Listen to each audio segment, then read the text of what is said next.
Buenas noches. Ustedes saben que la diputada Graciela Ocaña, diputada que integra el interbloque Juntos por el Cambio, tuvo acceso a al contrato con el laboratorio AstraZeneca y descubrió cosas realmente sorprendentes. Sorprendentes porque al parecer le dieron a AstraZeneca todo lo que se negaron a darle a Pfizer. Está con nosotros Graciela Ocaña. Buenas noches, Graciela. Muchas gracias por estar con nosotros. Usted que tuvo acceso a ese contrato firmado entre el gobierno argentino y AstraZeneca, yo tengo la impresión de que le dieron los glaciares a AstraZeneca o algo así. ¿Me los puede explicar un poco? Sí, Joaquín. Nosotros tuvimos acceso a partes del contrato, no a todo, porque el contrato, según el Ministerio de Salud, y a pesar de que la ley no lo establece, lo mantiene en secreto, pero sí a un resumen del mismo. Y en lo que a mí por lo menos me llamó la atención, y a varios diputados Juntos por el Cambio, es el hecho de que en la cláusula, en el marco del fondo COVAX, de este fondo que la Organización Mundial de la Salud ha hecho para comprar o facilitar el acceso a las vacunas a países de mediano o de bajos ingresos, Argentina optó por comprar las vacunas de AstraZeneca y no las de Pfizer, por ejemplo, en la tercera ronda. Básicamente lo que nos sorprendió fue ver que en el caso del fondo COVAX a la firma AstraZeneca se le dio la inmunidad mucho más de lo que fijaba la ley. Y esto nosotros le preguntamos en su momento a la ministra cuando vino en abril, porque sospechábamos de este hecho y no nos contestó. Y nos llama la atención de por qué tanto prurito con Pfizer, que más o menos pide las mismas cosas para su contrato, y no con el caso del contrato de AstraZeneca. Es como que hubo, y creo que de hecho el gobierno debe explicar, por qué privilegió todos los negocios con AstraZeneca en contra de otras vacunas, sea Pfizer, sea Johnson, sea las que sea, y a las que la Argentina no ha tenido aún acceso. Y es lo que nosotros necesitamos y estamos reclamando, vacunas para todos los argentinos. Hoy la Argentina tiene 20 millones de vacunas y el gobierno lo está celebrando. Estamos prácticamente a mediados de junio y hay que recordar que el presidente y el contrato con Rusia establecía que esos 20 millones de vacunas iban a llegar a fines de febrero. El testimonio del presidente de Pfizer Argentina fue muy claro.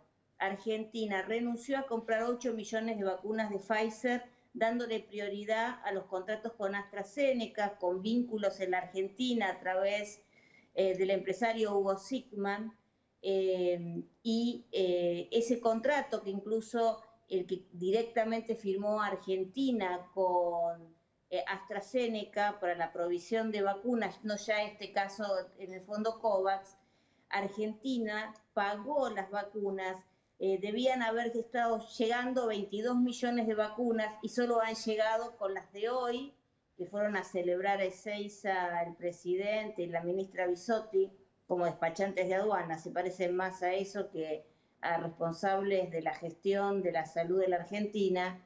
Y solamente entregaron, no llegó a 5 millones, es decir, el 21%, a pesar de que se le pagó el 60% de ese contrato. Graciela, déjeme que insista sobre el contrato con AstraZeneca en el marco del fondo COVAX. Por lo que tengo entendido, el gobierno argentino, la Argentina, renuncia, digamos, a las propiedades que pueda tener en caso de un conflicto. ¿Esto es así? Así es, renuncia prácticamente a toda la inmunidad, incluso permite que se tomen los fondos en el exterior de Argentina sin ningún tipo de límite, algo que la ley claramente no permite. Inclusive, La ley de vacunas que estamos hablando, ¿no? inclusive creo que son, dice, activos comerciales y no comerciales, es decir, reservas así es, naturales, por Joaquín. ejemplo. Reservas naturales, Así por es, ejemplo. todos los recursos que están en el exterior es como si entregáramos sin límite la posibilidad de la indemnidad que siempre un país restringe, tal cual como lo establece la ley, sobre ciertos bienes a los que la indemnidad nunca puede alcanzar. En este caso se renunció a todo. Lo que no se entiende es por qué en otros casos, como en el caso de Pfizer, no se renunció a lo mismo en el marco del fondo COVAX. ¿Y por qué y cómo interpreta usted que esta contradicción, que a AstraZeneca se le haya dado todo, inclusive los activos de la Argentina, y a Pfizer hayan puesto tantos reparos? Yo creo que claramente hubo una decisión, Joaquín, de comprar las vacunas que tenían vínculos con empresarios, que el gobierno, en lugar de cuidar la salud de los argentinos, le dio prioridad a los negocios de algunos amigos del poder, y creo que el ministro Ginés tiene que dar esta explicación, como la ministra Bisotti, y tienen que venir a decirnos por qué no compraron las vacunas de Pfizer, porque lo que está claro es que Argentina tenía una oferta y el ministro Ginés no la utilizó, Argentina no usó esa opción, y no entendemos por qué se prefirió estas vacunas que, insisto, no fueron entregadas, en lo peor de eso, y creo que Ginés tiene que explicar mucho. Estaba en Madrid, hoy había en redes una foto donde se lo veía justamente con el empresario Hugo Sí, Sigman. ahí lo estamos viendo, sí. Eh, Esta foto es tomada hoy para los televidentes, esta foto fue tomada hoy en el sector VIP del aeropuerto de Ezeiza. Lo Perdón, corrijo, del aeropuerto de está Madrid. tomada en un hotel Ah, en un hotel de España, en un en un hotel de hotel. España. No, no es en el sector VIP de Madrid, no. No, en un Ah, hotel de España, mm. y bueno, la verdad es que Ginés tiene que explicar mucho porque Sigman no entregó las vacunas que había comprometido para Argentina. Graciela, dígame, en este contexto, y con tan pocas cantidad de segundas dosis, sobre todo de Sputnik, que no es un refuerzo, sino un complemento, ¿cómo ve usted? Porque hoy me extrañó verla a la expresidenta decir un discurso que pedía que la gente vaya a vacunarse, y el problema es que no tenemos vacuna. ¿Cómo ve, Sí, cómo va a terminar esto? y con mucha preocupación, porque la presidenta dice, perdón, la vicepresidenta dice que no se use políticamente las vacunas, y todos sabemos lo que pasó en la Argentina, ¿no? El vacunatorio VIP, el privilegio para vacunar a los amigos del poder, la compra de vacunas también condicionadas a intereses geopolíticos o de amigos del poder, la falta de controles en Ezeiza con esa organización trucha que hacía test de ingreso, que también Argentina ha pagado muy caro. Y el tema es que no hay vacunas. Usted ve el fin de semana, por ejemplo, en la ciudad de Buenos Aires se vacunó, creo que al límite, porque toda vacuna que entra en la ciudad, automáticamente en las siguientes 48 horas se vacuna, y sin embargo y en muchos distritos bajó el nivel de vacunación, que había tomado cierto ritmo, y esto es interesante porque faltan vacunas. Argentina necesita más vacunas si queremos poder salir de esta segunda ola y no enfrentarnos a otra tercera ola como está pasando en algunos países. Entonces necesitamos inmunizar, y entonces el gobierno tiene que responder por qué sigue apostando, por qué no apuesta a traer otras vacunas, aparte de la Sputnik, que es un contrato que debió haber entregado 20 millones de vacunas al 28 de febrero, y que no llegan, creo que a los 10 millones de vacunas entregadas, fundamentalmente con muchos faltantes de las segundas dosis. Y sin embargo, Joaquín, el gobierno nos informó que se extendió a 10 millones más ese contrato, o sea, no cumplen, extendemos el contrato. Es una cosa inentendible.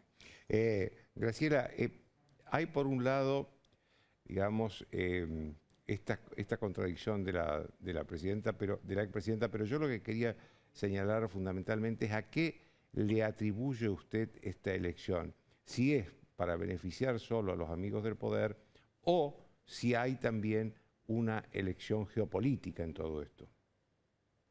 Yo creo que hay una mezcla de las dos cosas, Joaquín. Yo creo que hay, en un sentido, una elección geopolítica, vacunas chinas, rusas, y por otro lado está el tema en el contrato de Pfizer, perdón, de AstraZeneca, claramente en perjuicio de Pfizer o de otras vacunas. Creo que hay allí sí intereses. También le digo una cosa, Joaquín, las vacunas igual no tienen nacionalidad, lo importante es que puedan servir para inmunizar a la población. Lo que no se puede entender en el caso de la Argentina es que se extiendan contratos con aquellos proveedores que no han cumplido y se hayan perdido la oportunidad de comprar a otros proveedores que hubieran entregado en tiempo y forma. Porque, por ejemplo, Pfizer, que había ofrecido ya a esta altura entregar 8 millones de vacunas, las primeras 3 millones, 1 millón en diciembre y 2 millones al 28 de febrero, tiene una cantidad, digamos, ha cumplido con sus contratos en el 99%. Otra falsedad que aquí se repitió hasta el cansancio, que Pfizer no entregaba. Pero me gustaría señalar algo. Al 28 de febrero, cuando Argentina rechazó recibir 3 millones de vacunas de Pfizer, Argentina había vacunado solamente a 900.000 personas, Joaquín. Mire lo que podíamos haber logrado si teníamos esas 3 millones de vacunas más para enfrentar la segunda ola que se desató a mediados de abril. ¿En qué mejores condiciones estaríamos? Graciela, usted fue ministra de Salud y le quiero preguntar por otra declaración que hizo hoy la expresidenta en su discurso, que habló de la necesidad de una reforma sanitaria, de una reforma del sistema de salud pública para integrar al sistema público y al sistema privado. ¿Qué opina usted de eso? Mire, Joaquín, el sistema de salud es uno y está compuesto por distintos subsistemas que están integrados para sí. El tema es que obviamente que el sistema de salud tiene deficiencias, tiene problemas, pero también lo que hay que discutir es cómo se lo financia, porque me parece que la presidenta lo que apunta es a desfinanciar en un sistema que es el sistema de las obras sociales, de la medicina prepaga, en detrimento de la salud de muchos argentinos o de el servicio que hoy le brinda y garantiza la salud a millones de argentinos. Entonces, me parece que hay que hacer una discusión seria. Ahora, a mí me parece bien que hay que centralizar las compras, hacer más oportuno, comprar mejor, porque cuando uno compra en cantidad se supone que va a conseguir mejores precios. Pero la verdad es que cuando uno piensa y ve que los funcionarios, por ejemplo, Goyán, Kreplak, que han comprado, han sido partes, por ejemplo, del escándalo de la compra de las cunitas, ¿se acuerda del plan cunitas? Por el cual están procesados, uno le parece que no es a eso a lo que apunta. Cuando uno ve que el PAMI compra el alcohol en gel, por ejemplo, a 2 veces más de lo que compra el sector privado de salud, usted se da cuenta de que si los que van a manejar la salud y van a manejar las compras son esos funcionarios, no creo que funcione bien el sistema. Entonces, hay que discutirlo, hay que discutir un sistema de salud con mejores condiciones, mejor financiamiento, pero también lo que hay que discutir es quién va a manejar eso. Le agradezco muchísimo, Graciela. Que tenga usted buenas noches. Gracias. Después de la pausa, Roberto Kachanowski e Ignacio Fidanza hablando de todo esto y de la política en general. Ignacio.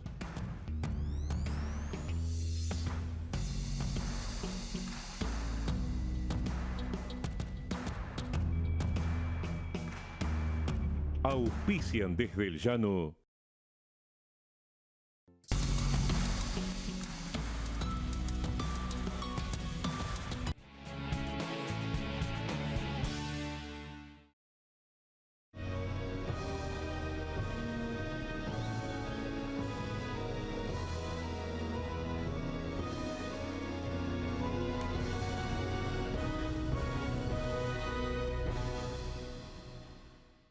Todos sabemos lo que representa para la logística de una empresa una flota moderna de vehículos.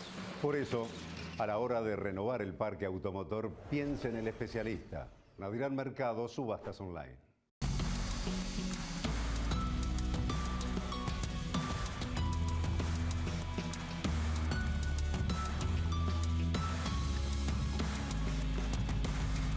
En Arcor seguimos mirando al futuro con la misma pasión y compromiso del primer día.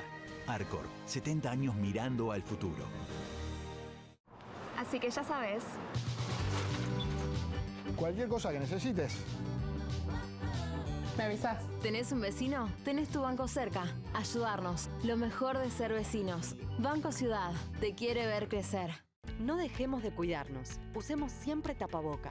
Mantengamos distancia. Elijamos espacios abiertos. Ventilemos lugares cerrados. Para más información, entra a buenosaires.gov.ar/coronavirus. Cuidarte es cuidarnos. Buenos Aires Ciudad. Grupo Petersen, desde 1920, construyendo el país.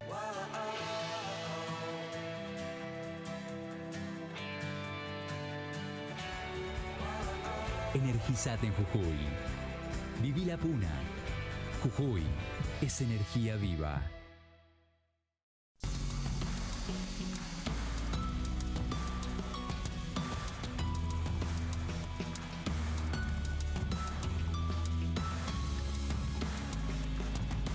En Vicente López seguimos trabajando para estar cada día más seguros. Por eso, seguimos invirtiendo en tecnología al servicio de la seguridad, sumando nuevas cámaras, renovando los chalecos de nuestras fuerzas, invirtiendo en cámaras portables y en más puntos seguros. Vivamos Vicente López.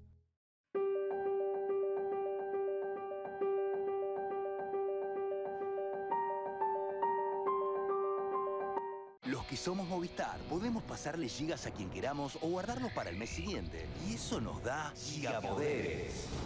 ¿Hiciste el video de tu vida y no tenés gigas para subirlo? Esta gigapoderosa te salva. Pasale gigas a otro Movistar o guardalos para el mes que viene y te damos 5 gigas gratis para más poder.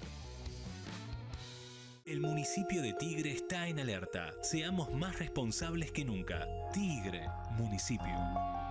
Argentina debe conquistar nuevos mercados para converger con las economías más desarrolladas. Adrián Mercado cuenta con portfolios de inversión, agroindustriales, regionales, de logística, turísticos y portuarios, yacimientos de litio y otros minerales. Llegó la hora de invertir con el que sabe. Llegó la hora de Adrián Mercado Comex.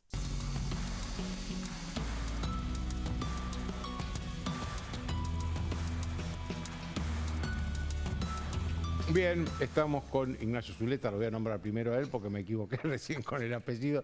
Es Ignacio Zuleta, que todos lo conocemos, y Roberto Kachanowski, que también todos lo conocemos. A ver, Ignacio, la primera pregunta. ¿Cómo interpretás vos esta cantidad de errores que comete el presidente? Yo creo que hay muchas formas de verlo. Yo, en federal, no le doy trascendencia. Son sonceras, son tonterías. Las hacía Macri, las hacía Menem. Pero no a este nivel, pero no a este nivel. Yo creo la que semana pasada, la personalidad de él. La semana pasada 3 países le protestaron. Él está ganado por lo que yo llamo el espíritu de la biela. En la biela se junta la gente y toman un café y dicen, ¿sabes lo que pasa? Que Gorbachov es un tonto porque no se da cuenta. Y dicen, no, pará, peor es Cristina, esa no entiende nada. Cristina es presidenta. O sea, reducir al espíritu de la biela, de la mesa de café, las grandes cuestiones del mundo. Evidentemente, un presidente solo dice o hace algo si va a producir un efecto de gobierno. Por eso en Estados Unidos, por ejemplo, usan el teleprompter, que lo maneja el Servicio de Comunicaciones de la Marina de Guerra de Estados Unidos, que es la que vigila que el discurso que le pone el presidente sea el mismo y no el otro. Y si no, se queda callado, no se dice nada. Él cree que tiene que opinar. Acordate, han pasado el otro día, pasaban ayer por televisión el clip hablando de Bugs Bunny y del Correcaminos. Había ganado las elecciones, ya era presidente. Él cree que tiene que mostrar astucia. Porque la verdad, si uno debiera calificarlo a Alberto en la antropología política, él es un astuto. Es un listo de pueblo, como dicen en España. Es un vivo. Es presidente. Nadie puede decir, che, Alberto es un moro. No, es vivísimo. Mira dónde está. Firma billetes, le van a poner un bronce, un mármol en la Casa de Gobierno, va a estar en los libros de historia, de cualquier tendencia que se escriban en el futuro. Es un listo. Y cualquier cosa que se diga en el libro. Es un astuto que tiene un problema gravísimo. Es el punto débil de un gobierno de débiles. Cristina, estábamos escuchando, creo que vos comentaste con Graciela Ocaña hace un momento, la idea esta que tiene Cristina, que profiere de unificar los sistemas de salud. Es todo declaracionismo. Este gobierno lleva 2 años y no arrancó a gobernar. No empezó. Y nada de lo que dice que quiere hacer le sale. No le sale el procurador, no le sale la reforma judicial, no le sale el biocombustible, no le sale nada. Todo lo que dicen que quieren hacer. Y van a una elección en donde probablemente empaten el poder o pierdan poder, pierdan cantidad de legisladores. Por lo tanto, este gobierno es una herida absurda, para daño de todos, porque hereda una economía venenosa como la de Macri, un desastre, el país en default. Y les viene la peste. Están atados de pies y manos. O sea, yo no digo que... yo no voy a enjuiciar el gobierno porque voy a esperar cómo le va. El día de mañana diremos, eran buenos, eran malos. Es muy prematuro. Ahora, no han arrancado a gobernar. No han empezado. Esta tarde ha habido un debate en la Comisión del Ministerio Público del Congreso, donde se han vuelto a pelear por Rafecas. Yo publiqué en una columna que tengo en el diario Clarín, el 5 de enero del año 2020, la crisis de Rafecas. Llevaba Alberto Fernández 15 días en el gobierno. Y ya se hablaba si Rafecas sí. No han podido... Es el barco en el canal de Suez, ¿te acordás que se metió así, no podía ni salir, ni volver para atrás y no dejaba pasar a nadie? Ese es el gobierno. Es una desgracia, yo no lo festejo. Que le hago una pregunta a Cayano. Roberto, acá hay un tema que le preocupa a la sociedad y está en todas las encuestas, más que la pandemia, que es la inflación. Sí. ¿Vos crees que ese tema de la inflación en los próximos meses va a ser mejor? Probablemente les dé el índice de precios, les dé un poco más bajo. Hay que ver, porque acá entramos ahora en un problema que es cuando volvieron a poner la cuarentena se les cayó el nivel de actividad económica y vos mirás la recaudación comparando no ya contra mayo del año pasado, sino contra el mes anterior y se les desplomó. Por lo tanto, eso va a requerir de emisión monetaria que te puede pegar de nuevo en la inflación. Y ojo, otro dato. El mercado de cambio está tranquilo, pero empezó a bajar la soja también. Así que, ahora, a tu pregunta, yo te diría, mira, ellos tienen pisado el tipo de cambio. Hoy el tipo de cambio oficial... Claro, porque eso te iba a decir, tenemos una inflación alta de 4% más o menos. Sí, promedio, con un tipo de cambio planchado y sin aumento de tarifas. Y sin aumento de las tarifas de los servicios públicos y con precios controlados también. O sea, juntar los 3 elementos y estás acumulando un problema serio. Ahora... Yo te digo, mira, en principio debería darle menos por una cuestión de esto que estamos diciendo, o sea, devalúan menos, etc. Pero, si me dejaste, te voy a dar unos datos del... A ver, la vacuna más cara es la que no se compra. Vos estabas hablando de eso. Déjame que te dé 2 o 3 datos y después te entro por qué puede haber problemas con la inflación. Primero, ¿sabes cuánto sale por día tener una persona en terapia intensiva? No tengo idea. 100.000 pesos. ¿Sí? Al tipo de cambio oficial, eso significa que vos estás perdiendo por día 50 vacunas. Y si tenés una persona que la tenés que tratar, son 20.000 pesos. Ahora, eso es por día, hacerlo por cantidad y es impresionante. Sumale la caída del Producto Bruto que tenés por haber tenido frenada la economía, la pérdida que ha tenido Argentina es fenomenal. Y no cuento los 85.000 muertos porque eso es un número que no lo podés calcular. Ahora, vos mirás los datos para este año y ellos agregaron una serie de gastos para atender el tema del COVID. Van a gastar, según el último dato que pusieron, porque viste que el impuesto a la riqueza lo agregaron, van a gastar casi 390.000 millones de pesos. Extras. En todo lo que tiene que ver con el COVID, extra. Solo 90.000 millones son para vacunas. El resto son todos programas sociales. Asignación universal por hijo, ATP, etc. Va a venir una fiesta de gasto público fenomenal. Eso tiene que ver con las elecciones. Eso tiene que ver con las elecciones. Ahora, ¿cómo van a financiar esto? Ellos dicen que lo van a financiar con lo que entró del impuesto a la riqueza, que no les alcanza, porque los recursos no alcanzan ni para llegar a fin de mes. En el año pasado, la plata que se destinó a alimentación, la emergencia alimentaria, eran 21.000 millones de pesos. Este año, el último dato que tengo ahí, que viste que esto cambia todo el tiempo, ¿no? Son 144.000 millones de pesos. 5 veces más en un año, 5 veces y media más. A ver, yo lo que veo es que se viene una fiesta de despilfarro de gasto público, que eso no va a alcanzar los recursos tributarios para poder financiarlo, y ahí podés tener un problema de expansión monetaria que te pegue de vuelta en la inflación. No sé si fui claro en el proceso, ¿no? Sí. Hablando de esto, Ignacio, ¿qué define para vos una elección? ¿La economía o los problemas políticos e institucionales? Yo, sin duda, la política. No la economía. No, la economía. El ejemplo, si querés, casuística, Macri. Macri sacó más votos en 2019 que en 2015 y que en 2017, pese a su economía. Y el voto que lo apoyó a Juntos por el Cambio, Cambiemos, es un voto que hunde sus raíces en razones que no tienen que ver estrictamente con la economía. Lo han votado pese a la economía. Es un voto que viene históricamente en la Argentina, el voto no peronista, que votó Angelós casi en los mismos números, un poquito menos de lo que sacó Macri en el 2019, y eso no se mueve.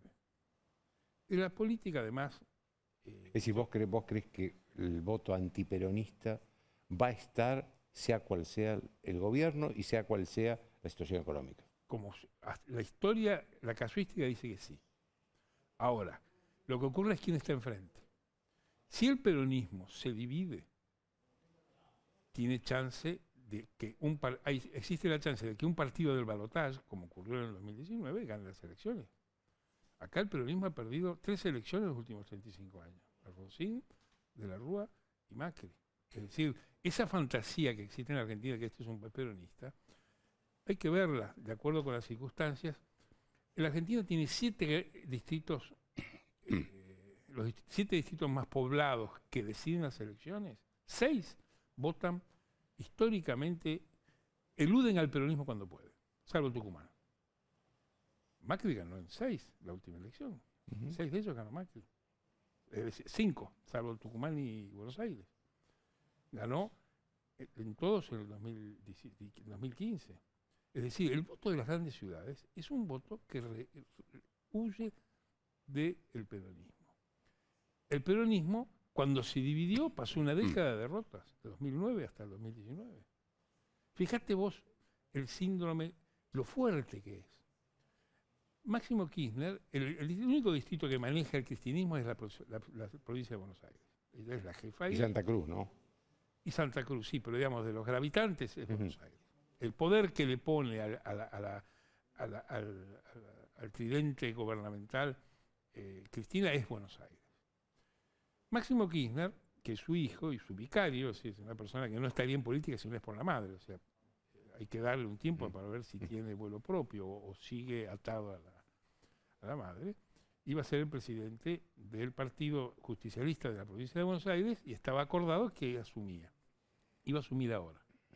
Se le levantó Fernando Gray, que es un intendente, que es presidente del partido, según un acuerdo interno, Intendente Esteban y lo llevó a la justicia. Y apareció Dualde, que maneja un peronismo sociológico que no se ve, pero cada tanto tiene ciertas referencias en toda la provincia. Y Máximo Kirchner decidió no asumir. Retrocedió. Porque eso es la amenaza de que aparezca un Massa, un peronismo no cristianista, que te divida la provincia de Buenos Aires, encuentra inmediatamente réplicas en todo el país. Bueno, está Randazzo, ¿no? Claro, pero Randazzo tiene problemas de identidad todavía. Randazzo tiene problemas de identidad porque él no tiene un sector, no tiene ninguna intendencia que le responda, no tiene diputados, no tiene estructura, es una figura en la góndola, digamos. Pero Gray no, Gray representa a varios intendentes. Hemos conocido estos días que ya ha hecho paseos por la provincia Pichetto con el segundo de Insaurralde, que era el jefe de asesores de Insaurralde, de Lomas de Zamora, importantísimo distrito de la provincia de Buenos Aires, ya está haciendo peronismo republicano. Fíjate vos cómo les llegó el mensaje de que puede haber una nueva división, y Máximo Kirchner, no, yo espero hasta diciembre para asumir.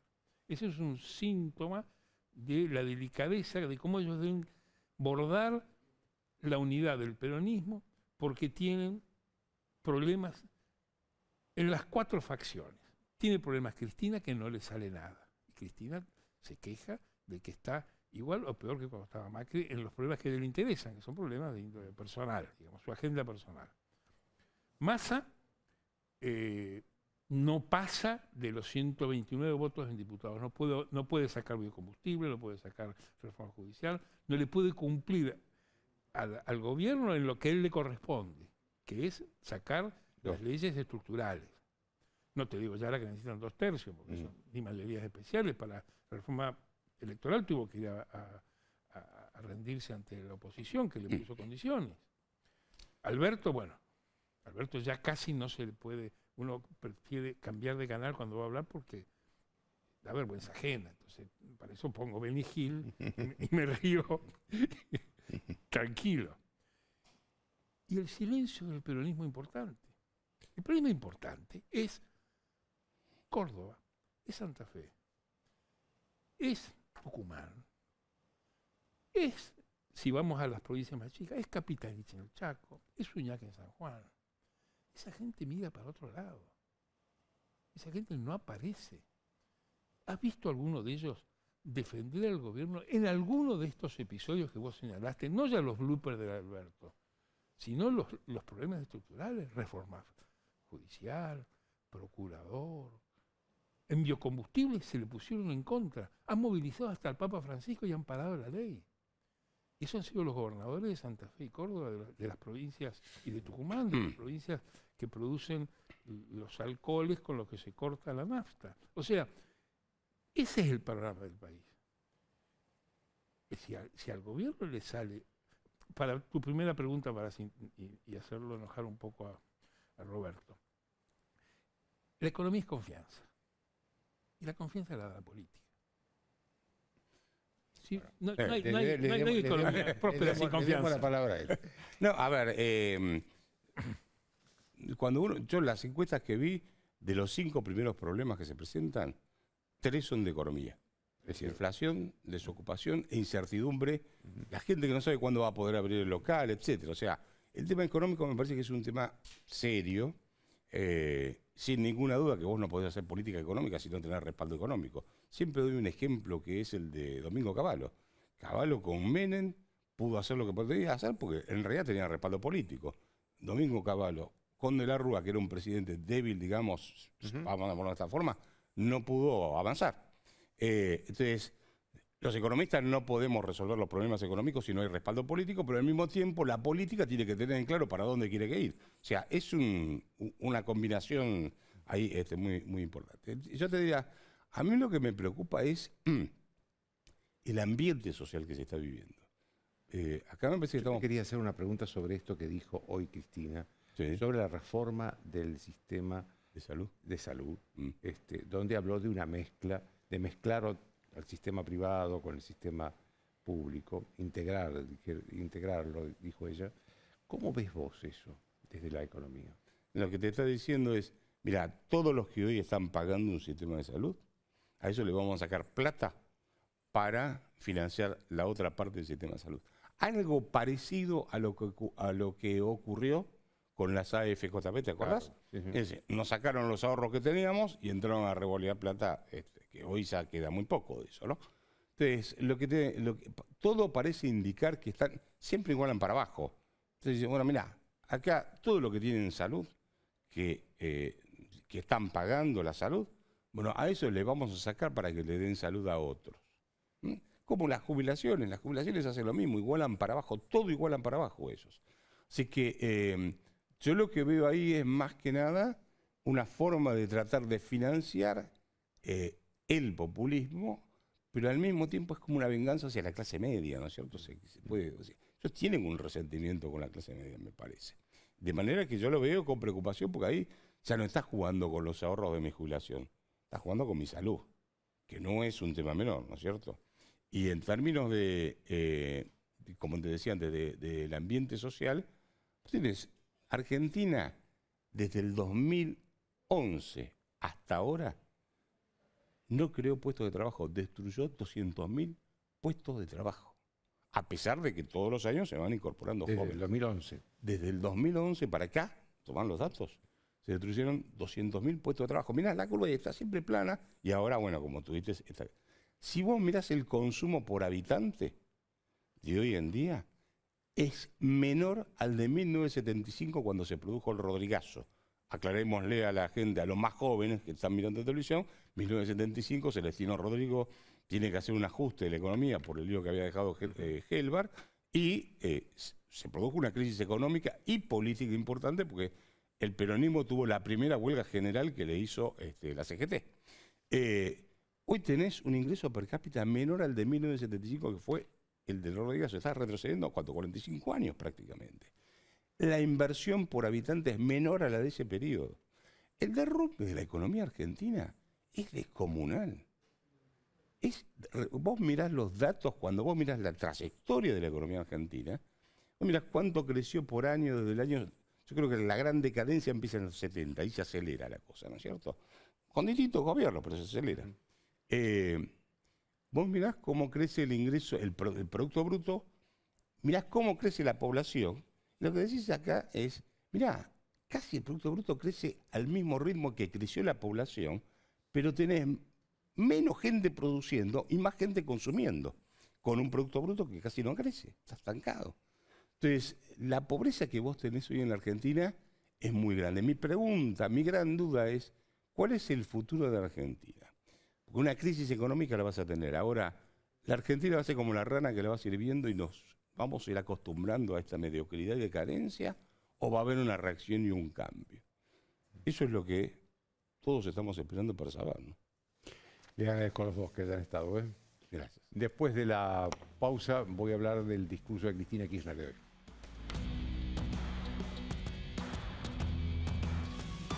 Bien, hoy reapareció Cristina, hacía mucho que no aparecía. Se tomó muchos meses para hablar de la pandemia. Hacía mucho que no aparecía, pero que no hablaba de la pandemia hacía más todavía. No es que le extrañáramos, pero digo, la pandemia es una situación especial de la sociedad argentina. Debió aparecer antes la vicepresidenta de la Nación y hablar. Pero bueno, hoy apareció enojada, como siempre. Parece que está enojada con el mundo, con la vida, con el que pasa por al lado de ella, con los enemigos reales, con los enemigos ficticios. Siempre está enojada. Hizo un casi conmovedor llamado a que la gente se vacune, porque dice que hay gente que no se quiere vacunar. Yo la información y la percepción que tengo es todo lo contrario.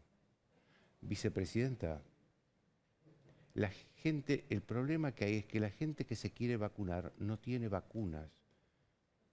Que yo sepa, no hay un gran problema con los que no se quieren vacunar, salvo los que harán por alguna religión, por algunas creencias, por algún perjuicio, pero es una minoría. La mayoría de la gente se quiere vacunar. Y el problema que tenemos es que no hay vacunas, sobre todo la segunda dosis. Y con esto hay que decir algunas cosas, sobre todo la segunda dosis de la Sputnik V.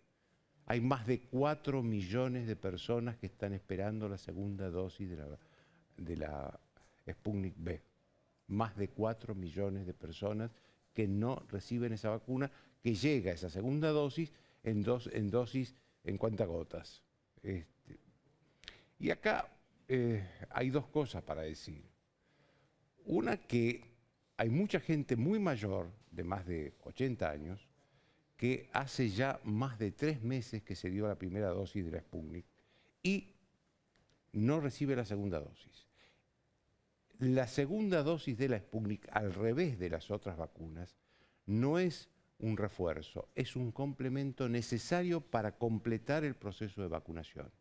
Las otras, AstraZeneca, Sinopharm, Sinovac, todas esas, las segundas dosis son refuerzos, no complemento como en el caso de la Sputnik. Y la otra cosa que hay que decir es que en la capital, informó Fernán Quirós, se hizo un estudio de 700 personas que recibieron las vacunas que se aplican en la Argentina, porque obviamente no van a recibir de Pfizer, de Moderna o de Janssen, porque esta no se aplica en la Argentina. Las que se inoculan en la Argentina. Se hizo un estudio de 700 personas. El resultado es que los que tienen las 2 dosis tienen una protección de casi el 100% para morir. ¿Ah? Una protección que les impediría morir en caso de contagio de casi el 100%, los que tienen las 2 dosis. Los que tienen una dosis, esa protección baja entre el 50 y el 60%. Fíjense, baja casi a la mitad. Es decir, que acá es imperioso ir por la segunda dosis, y sobre todo por la segunda dosis que es un complemento y no un refuerzo, como es el caso de la Sputnik V. Esto es lo que aleja a los argentinos del riesgo de la muerte. Este es el problema. El problema no es la gente que no se quiere vacunar, el problema no son los medios que dicen que están convocando a no vacunarse, yo no conozco ningún medio que haya hecho eso, o la oposición que, como en el caso de Graciela Ocaña, que la tuvimos acá, investiga y denuncia lo que tiene que denunciar. ¿Por qué se le va a dar a AstraZeneca mucho más de lo que pidió Pfizer? O de lo que quisieron darle a Pfizer. ¿Por qué? Bueno. Del otro tema que habló Cristina Kirchner es de la reforma del sistema de la salud, digamos, del sistema de salud. Que ella habló de integrar. Integrar quiere decir que el sistema público de salud va a integrarse con las prepagas, las obras sociales, los sanatorios privados, las clínicas privadas y todo un montón manejado por el gobierno. El sector privado de la salud es lo único de la salud que funciona, porque si hay algo que demostró esta pandemia es que la salud pública en la Argentina es pésima. Si hay algo que demostró es que es pésima. Pero no por la gente que trabaja en la salud, en la salud pública, sino porque los fondos son escasos, porque los recursos no llegan, porque las vacunas tampoco llegan, porque la distribución es lenta. Esto es un país que no está preparado para administrar la salud pública, quiere hacerse cargo también de la salud privada, digamos, del sistema de salud privado. Ahora, ¿qué quiere? El gobierno se va a hacer cargo, seguramente la Cámpora, de las prepagas que están funcionando bien. Ahora, digo, ¿quién cree que la gente que está pagando las prepagas van a seguir pagando las prepagas cuando la administre la Cámpora? Yo lamento decepcionarlo, pero mucha gente va a dejar de pagar las prepagas y contratarán seguros de salud en Estados Unidos, no sé, en Chile, en Uruguay, se irán a atender ahí, como ha pasado con las vacunas. Hoy los que tienen recursos van a Miami, a Nueva York, se vacunan ahí, con las vacunas, las mejores vacunas, Pfizer, Moderna, Janssen. Y los que no tienen están esperando acá una vacuna que no llega nunca. Digamos. Esto es, digamos, la reforma de la salud es otro de estos desaguisados y zafarranchos en los que se va a meter en un sistema privado que funciona bien y en un sistema público que tiene muy buenos recursos humanos y que el gobierno debería asignarle los recursos y todo lo que necesita para que funcione bien, porque la materia prima, que es el recurso humano, lo tiene. Acá hay una deficiencia de la salud pública por errores de todos los gobiernos y de hace muchísimo tiempo. No es una cosa de ahora, es de hace muchísimo tiempo. Y no, vuelvo a repetir, no por los recursos humanos, no por los médicos, enfermeras, enfermeros, que son buenísimos, sino por la administración de los gobiernos de la salud pública. Y Cristina Kirchner cree que ese problema lo va a resolver disolviendo el sistema privado de salud para integrarlo con ese sistema que los gobiernos, todos los gobiernos, incluido el de ella, lo administró mal. Después, por supuesto, también habló de de los medios, siempre habla de los medios, pero en eso no nos vamos a meter porque son obsesiones, falsedades, calumnias, injurias, que siempre repite, son sus viejos odios. Yo lo que no entiendo, a ver, y esto lo dijo recién Ignacio Zuleta, lo que no entiendo es por qué ese peronismo histórico, que lo integran muchos gobernadores, que lo integran muchísimos intendentes, y que tienen que competir en elecciones para renovar sus cargos, para dejar a la gente que ellos quieren cuando no tienen reelección. ¿Por qué la siguen? ¿Por qué siguen este camino? ¿Por qué dejan que Cristina Kirchner los lleve de la mano hacia el fracaso? Esto es, sinceramente, lo que yo no puedo entender. Con estas ideas,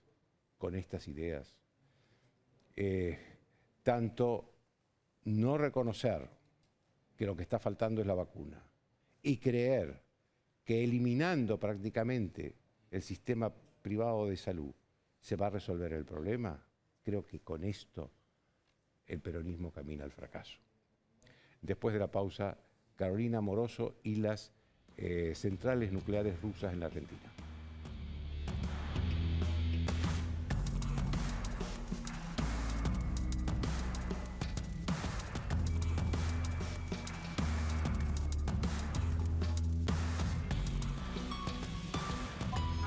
Bien, mi colega, mi amiga Carolina Moroso y las centrales nucleares rusas en la Argentina.